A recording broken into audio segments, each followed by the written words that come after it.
अस्सलाम वालेकुम।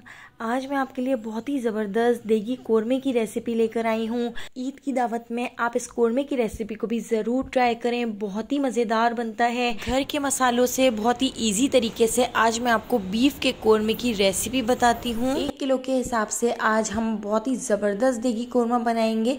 तो चलिए रेसिपी की तरफ चलते हैं।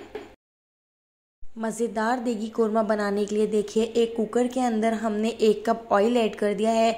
ऑयल की जगह आप घी भी ले सकते हैं और आधा घी आधा ऑयल भी ले सकते हैं। 1 कप ऑयल कुकर में डाल के गरम कर लिया था। तो देखिए ऑयल के अंदर हमने 4 बड़े साइज़ की प्याज जो हमने स्लाइस में कट कर ली थी। तो देखिए 4 बड़े साइज़ की प्याज हमने ऑयल में ऐड कर दी हैं। हम प्याज को बहुत अच्छी तरह से फ्राई कर लेंगे। हमें प्याज को इतना फ्राई कर लेना है कि प्याज का कलर गोल्डन ब्राउन सा हो जाए। तो देखिए मीडियम टू लो फ्लेम पर हम प्याज को फ्राई करते जाएंगे और बहुत ही ज़बरदस्त सा कलर आने तक हम प्याज को फ्राई कर लेंगे। तो देखिए कितना ज़बरदस्त सा कलर आ चुका है। यहाँ पर हमारी ज़बरदस्त सी प्याज फ्राई हो चुकी है, बिल्कुल गोल्डन सा कलर हो चुका है।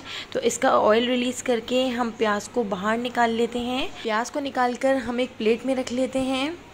तो देखिए प्याज को निकालकर हमने एक प्लेट में रख लिया है। अब हम इस प्याज को साइड पर रख देते हैं। अब हम कुछ मसाले देख लेते हैं कि कोरमे में हमें कौन कौन से मसाले ऐड करने हैं। तो देखिए 1 टेबल स्पून भर के हमने ज़ीरा ले लिया है, 1 टेबल स्पून भर के हमने लाल पिसी मिर्च ले ली है, हाफ टेबल स्पून हल्दी, 1 टेबल स्पून कश्मीरी लाल मिर्च, 1 टेबल स्पून भर के हमने यहाँ पर पिसा हुआ धनिया ले लिया है, 1 टेबल स्पून नमक और 1 टीस्पून भर के यहाँ पर हमने ले ली है काली मिर्च और 12 से 13 अदद हरी इलायची और 1 टीस्पून लौंग और 1 अदद बड़ी काली इलायची ले ली है। तो अभी फ़िलहाल हमने ये सारे मसाले लिए हैं। इसके अलावा अभी और भी हमें आगे मसालों की ज़रूरत होगी तो वो मैं उसी वक्त ही आपको बताऊंगी। तो देखिए अभी इन तमाम मसालों को हम ऐड कर देते हैं एक बाउल के अंदर। तो देखिए हरी इलायची, काली मिर्च, लौंग, लाल पिसी मिर्च, नमक, हल्दी, पिसा धनिया, ज़ीरा, तो ये तमाम मसाले, लाल कश्मीरी मिर्च, तो देखिए इन तमाम मसालों को हमने एक बाउल में डाल दिया है और डालने के बाद इसको हम अच्छे तरीके से मिक्स कर लेते हैं। तो देखिए इसको हमने मिक्स कर लिया है। अब हम इसमें ऐड कर देते हैं थोड़ा सा पानी और इन तमाम मसालों का एक हम पेस्ट तैयार कर लेते हैं, एक मिक्सचर तैयार कर लेते हैं। तो देखिए हमने पानी को इन मसालों के साथ बहुत अच्छे तरीके से मिक्स कर दिया है। तो यहाँ पर हमारी प्याज भी फ्राई हो चुकी है और मसालों का ये पेस्ट भी रेडी है।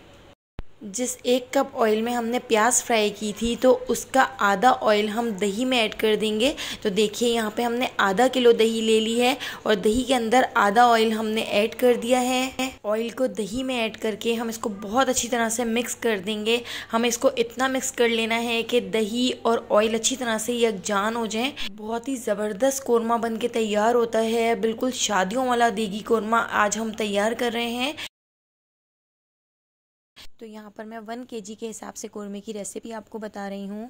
तो देखिए हमने दही और ऑयल को अच्छे तरीके से मिक्स कर दिया है। तो देखिए 3 स्टेप हमारे कंप्लीट हो चुके हैं। तो हमारा जो आधा ऑयल बचा था उसको हमने थोड़ा सा गर्म कर लिया है। उसमें हमने 6 से 7 अदद हरी इलायची, 1 बड़ी काली इलायची और 7 से 8 अदद हमने इसमें लौंग ऐड कर दिया और थोड़ा सा फ्राई कर लेंगे। यहाँ पर हमने 1 किलो बीफ का गोश्त ले लिया है और धोकर इसको अच्छे तरीके से क्यूब्स में कट कर लिया है। अब हम इस गोश्त को ऐड कर देते हैं ऑयल के अंदर। तो देखिए सारा गोश्त हम इस तरीके से ऑयल में डाल देते हैं और इस गोश्त को हमने बहुत अच्छे तरीके से फ्राई करना है, बहुत अच्छे तरीके से भून लेना है। इतना भून लेना है कि गोश्त का कलर चेंज हो जाए। तो आप देख सकते हैं गोश्त का कलर भी चेंज हो चुका है और गोश्त ने अपना पानी भी छोड़ा है। तो अब हम इसमें ऐड कर देते हैं 4 टेबल स्पून भर के लहसुन अदरक का पेस्ट। तो देखिए लहसुन अदरक पिसा हुआ हमने इसमें ऐड कर दिया है। 4 टेबल स्पून लहसुन अदरक का पेस्ट हमने इसमें ऐड किया है। गोश्त को लहसुन अदरक के साथ इतना भून लेंगे कि इसका पानी खुश्क हो जाए और ऑयल ऊपर आ जाए। तो हमने ये स्टेप ज़रूर करना है ताकि गोश्त की जितनी भी स्मेल है वो ख़त्म हो जाए और गोश्त बहुत अच्छे तरीके से भुन जाए। तो देखिए लहसुन अदरक के साथ हम गोश्त को बहुत अच्छे तरीके से भून लेंगे, इसका पानी खुश्क कर लेंगे और इसका ऑयल ऊपर आ जाएगा, तब तक हम इसको भूनते रहेंगे। तो देखिए गोश्त को भूनने के बाद अब हम इसमें ऐड कर देते हैं मसाले जो हमने पानी के साथ मिक्स करके रखे हुए थे। वो तमाम मसाले हमने इसमें ऐड कर दिए हैं और इन मसालों को भी हम बहुत अच्छे तरीके से भून लेंगे गोश्त के साथ। तो हमें इन मसालों के साथ गोश्त को इतना भून लेना है कि इसका पानी खुश्क हो जाए और ऑयल ऊपर आ जाए। तो आप देख सकते हैं साइडों से ऑयल ऊपर आ रहा है, तो हमने ये स्टेप भी ज़रूर करना है और इसको बहुत अच्छे तरीके से भूनना है। साइडों से आप देख सकते हैं ऑयल ऊपर आ चुका है। अब हमने इसमें ऐड कर दी है ऑयल और दही जो हमने आपस में मिक्स करके रखी हुई थी, तो ये दही भी हमने इसमें ऐड कर दी है। और अब हम इसको थोड़ा सा उबाल आने तक पका लेते हैं। हाफ कप पानी और ऐड करेंगे ताकि जो है गोश्त अच्छे तरीके से गलने के लिए हम रखेंगे। तो देखिए इसमें हमने पानी ऐड कर दिया है। अब हम इसको उबाल आने तक पका लेते हैं, अच्छे तरीके से मिक्स कर देते हैं। तो हमारा जो गोश्त है इसको उबाल आ चुका है।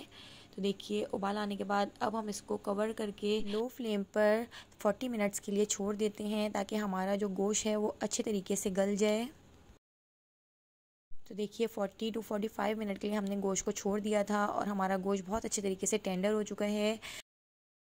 तो देखिए यहाँ पर हमने 3 अदद लौंग ले ली हैं, एक बड़ी इलायची ले ली है और हावन दस्ते में डाल दी है और इसको थोड़ा सा कूट लेते हैं। इतना कूट लेते हैं कि इसका थोड़ा मोटा मोटा सा पाउडर बन जाए। तो देखिए इसको हमने बहुत अच्छे तरीके से कूट लिया है। तो देखिए लौंग और बड़ी इलायची के इस पाउडर के अंदर अब हम ऐड कर देते हैं ये फ्राई हुई हुई प्याज। तो 4 बड़े साइज़ की प्याज को हमने फ्राई कर लिया था। तो प्याज को हमने हावन दस्ते में डाल दिया है। तो प्याज को भी हम बहुत अच्छे तरीके से कूट लेंगे। तो इसको मोटा मोटा ही कूटना है, बहुत ज़्यादा पाउडर नहीं करना है। इस तरह से हमारा दानेदार कोरमा बनके तैयार होगा। तो आप देख सकते हैं मोटी मोटी सी प्याज हमने इस तरीके से हावन दस्ते में डालकर कूट ली है। तो इसको हमने थोड़ा मोटा मोटा ही कूटा है, बहुत ज़्यादा बारीक नहीं किया है। तो देखिए अब इस प्याज को हम एक बाउल में निकाल लेते हैं। अब इसी हावन दस्ते के अंदर हम 1 टेबल स्पून भर के छिले हुए चने ऐड कर देते हैं। तो देखिए 1 टेबल स्पून चने हमने इसमें ऐड कर दिए हैं। चनों को भी हम कूट लेते हैं। चनों से कोरमे की जो ग्रेवी है वो बहुत ज़बरदस्त बनके तैयार होती है। तो देखिए 1 टेबल स्पून चने 1 किलो गोश्त में हम ऐड करेंगे। तो देखिए चनों को हम बिल्कुल बारीक पाउडर कर लेते हैं, बहुत अच्छे तरीके से कूट लेते हैं। और चने कूटने के बाद अब इसी के अंदर हम 9 से 10 अदद बादाम ऐड कर देते हैं। बादाम को भी हम चनों के साथ बहुत अच्छे तरीके से कूट लेंगे, इतना कूट लेंगे कि इसका पाउडर बन जाए। दोनों चीज़ों को पाउडर कर लेते हैं। तो देखिए चने और बादाम का पाउडर भी रेडी है और यहाँ पर हमारी प्याज भी अच्छे तरीके से हमने कूट लिया है। तो देखिए यहाँ पर हमारा जो गोश्त है वो भी बहुत अच्छे तरीके से गल चुका है। तो 45 मिनट के लिए हमने गोश्त को छोड़ दिया था और गला लिया है। अब हम इसके अंदर ऐड कर देते हैं कुटी हुई प्याज और प्याज के साथ ही अब हम इसमें ऐड कर देते हैं चने और बादाम का ये पाउडर। तो देखिए इससे ग्रेवी बहुत अच्छी आती है। तो अब हम इसको भी अच्छे तरीके से मिक्स कर देते हैं और 1 से 2 मिनट हम इसको थोड़ा सा पका लेते हैं मीडियम फ्लेम पर। और अब हम इसमें ऐड करते हैं थोड़ा सा पानी। तो देखिए पानी ऐड करके हम इसको थोड़ा सा भूनेंगे, इतना भूनेंगे कि इसका पानी खुश्क हो जाए और ऑयल ऊपर आ जाए। अब हम इसमें थोड़ा थोड़ा पानी ऐड करते जाएंगे और इसको मिक्स करते जाएंगे। तो देखिए जितनी आपने ग्रेवी रखनी है उतना आप पानी ऐड कर सकते हैं।